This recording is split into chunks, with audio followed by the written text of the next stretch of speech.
परिसरातील नागरिकांना वाहन नोंदणी, परवाने, फिटनेस तपासणी व इतर परिवहन विषयक कामासाठी सोलापूरला जावे लागत असल्याने नागरिकांचा वेळ जात होता व आर्थिक अडचणीशी सामना करावा लागत होता। नागरिकांच्या सोयीसाठी पंढरपूर येथे नवीन प्रादेशिक परिवहन कार्यालयाची मागणी गेल्या अनेक वर्षांपासून प्रलंबित होती।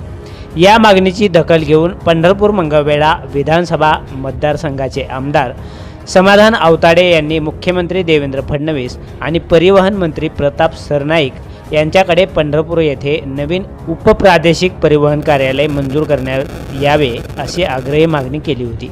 याबाबत मुख्यमंत्री देवेंद्र फडणवीस यांनी परिवहन विभागाला कार्यवाही करण्याचे निर्देश दिल्याने संबंधित विभागाकडून अहवाल प्राप्त झाल्यानंतर लवकरच पंढरपुरात नवीन उपप्रादेशिक परिवहन कार्यालय सुरू होण्याचा मार्ग आमदार समाधान आवताडे यांच्या पाठपुराव्यामुळे मोकळा झाला आहे।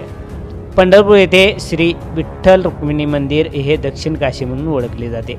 लाखो वारकऱ्यांची श्रद्धास्थान व उभ्या महाराष्ट्राचे आराध्य दैवत असलेल्या श्री क्षेत्र पंढरपूर येथे चैत्री, आषाढी, कार्तिकी, माघी यात्रेसाठी मर्यादित न राहता या तीर्थक्षेत्रात कर्नाटक, आंध्र प्रदेश, तामिळनाडू या राज्यातून व देशभरातून वर्षभरात 1 कोटीपेक्षाही अधिक भाविक पंढरपूरमध्ये दाखल होत असतात। पंढरपूर शेजारील मंगळवेढा, सांगोला, मोहोळ, माढा तसेच पंढरपूर शेजारील काशेगाव, लक्ष्मी, टाकळी, वाखरी, गोपाळपूर ही निमशहरे म्हणून गावे वसलेली आहेत।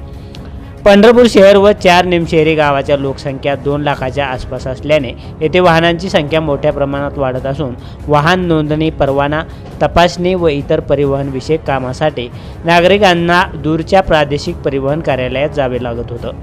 नागरिकांच्या सोयीसाठी पंढरपूर येथे नवीन प्रादेशिक परिवहन कार्यालय मंजूर करण्याची मागणी मुख्यमंत्री देवेंद्र फडणवीस आणि परिवहन मंत्री प्रताप सरनाईक यांच्याकडे आमदार समाधान आवताडे यांनी करून यासाठी पाठपुरावा सुरू ठेवला होता।